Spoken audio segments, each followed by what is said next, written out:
everyone, welcome to Christmas in July, episode 3. This episode is dedicated to my Uncle Billy, Guy Thomas, who passed away last week.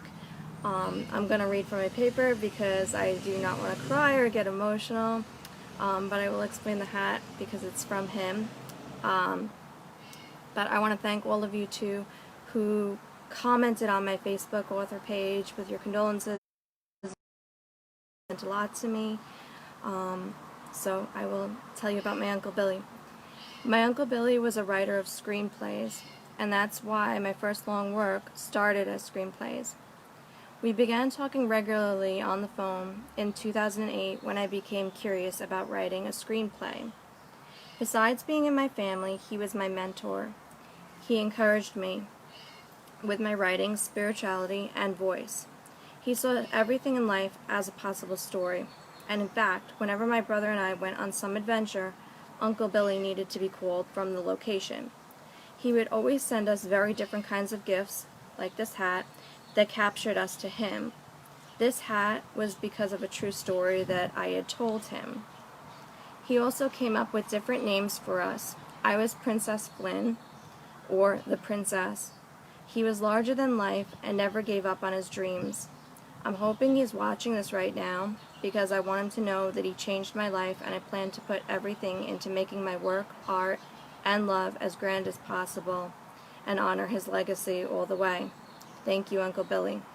I also filmed it out here, even though there's been quite a bit of rain. It stopped, and I'm hoping that there's no more rain right now because he would have loved the flowers behind me and everything. So this is for him, and I'm going to read chapter 3, I believe, of The Christmas Break, which is available on Amazon and BarnesNoble.com. Okay, chapter 3, Heartache Relived. 6 years ago, December 30th, 1:14 p.m. Do you have time for lunch? Liam stands in the doorway of Tiff's and my store with his hands in his pockets and his shoulders hunched. It's odd for him to be so formal, but I figure that's for Tiff's benefit. It's the anniversary of 1 full year of operation. Everything is going so well, and Tiff and I just got finished doing a champagne toast to celebrate this most momentous day. Today was filled with the glee you have on a snow day as a kid, since we knew there would most likely be few customers coming in today. Mostly everyone was at home getting ready for tomorrow night's New Year's Eve celebrations. I feel strong and hopeful today. I accomplished my first year as a business owner with none other than my best friend, and I have this great guy that I feel forever with. I'm only 27 years old. Life is ticking along so well, with the exception of the constant ache I know is part of my life now of not having my parents with me. I wish they could see all that I'm doing, them being physically here with me. I know they're watching over me, though, and they are so proud. Sure, I replied to Liam. I did notice that Tiff's eyebrows furrowed at Liam's tone, but I don't think anything of it. It's probably just some stress with work, but life is good. I take his hands in mine and peck him on the lips. He receives my kiss completely still and barely opening his mouth for me. You okay? I ask as we walk out the door. My attention is focused on him as I try to gauge his eyes for what may be going on.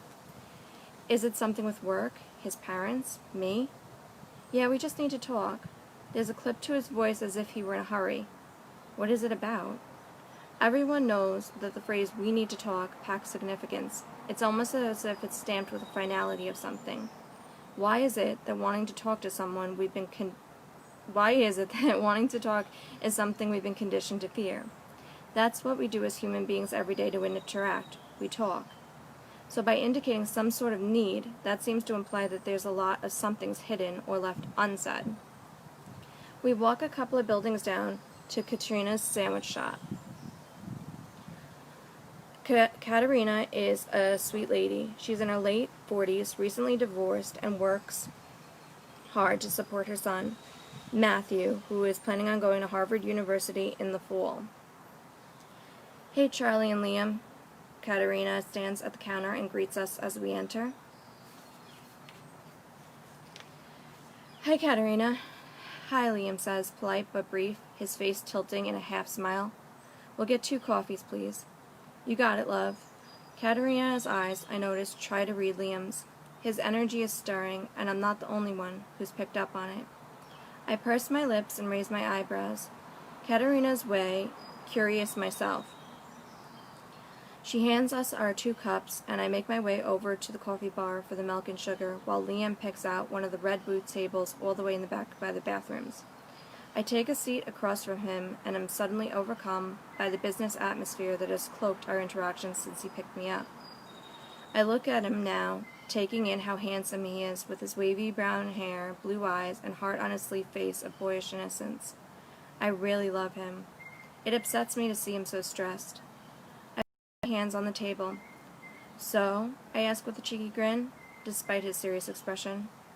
"You know I care about you a lot, right?" "Of course." "This year has been tough." "Yeah, it has been a tough year, but I wouldn't have traded any of it." "You started your own business, and me with finishing my master's degree." "Yeah, but it's been so worth it, don't you think?" "It has, but..." He puts his hands on mine, "but it has taken a toll." "I know. Of course it would. And, Liam, please be out with it." He takes a deep breath. "I just think we need some time apart." I look up at the clock that reads 1:14, and I literally hear a heavy book drop to the floor in my mind. "Swallow, Charlie," I have to remind myself. "Baby, please don't cry." It hurts me even more that he's calling me baby, this term of endearment, when he has just broken up with me. He just broke up with me. I say it loud inside my head to let my brain fully process this. I wipe my eyes quick. "I'm fine," I say, my voice carrying a deep hurt. I'm not saying it as a cliche, but it really is me. I've just felt like pressure in a jar. And I'm the one causing that? No, it's just life has been so serious between our jobs and you losing your parents. Are you kidding me, Liam? Like I could have helped my parents passing away tragically in a plane accident. I know that. I was glad to be there for you. It's not that. I'm sorry. It's just everything is so chaotic in our lives right now. And the commitment I feel with you, I just can't handle it right now. What is it that I ask that takes so much out of you? I don't bother you when you need to work late. I just want to love you, be with you, and take care of you. How is that something hard to handle?" I hear my voice reaching a fever pitch, and I pull my hands away from his to calm myself down. "It is, Charlie. It just is. I wish you could understand that it's not something you did. I just need to feel free, open for just a bit. To see someone else I accuse? No." I look over at Katerina, fake concentrating on placing the cupcakes she just made in the most perfectly straight line on the silver baking tray in front of her. She has been hearing every word. My body's emotions are shutting down. I'm done. I can't believe this. "I want to still be there for you if you need anything anytime," Liam says, trying to gather the ash of a flame he burned out in one swift motion. "Just go." My chest rises and falls at a rapid speed as Liam falters out of the shop, and I stay seated, processing the details of what just happened. So I hope you enjoyed Chapter 3 of The Christmas Break. And again, this episode is dedicated to my Uncle Billy, who got me this hat because of a story that I told him. And he will be forever in my heart. And I'm going to stop talking because I'm going to start crying. But yeah, he meant a lot to me. And I hope he's watching this because that's why I'm filming out here when it's going to probably start raining any minute now. With the flowers in back of me. So yeah, thank you all so much for coming. I really appreciate it, and I will see you next week for episode 4, where I'll read the next chapter of The Christmas Break. Thank you all for coming.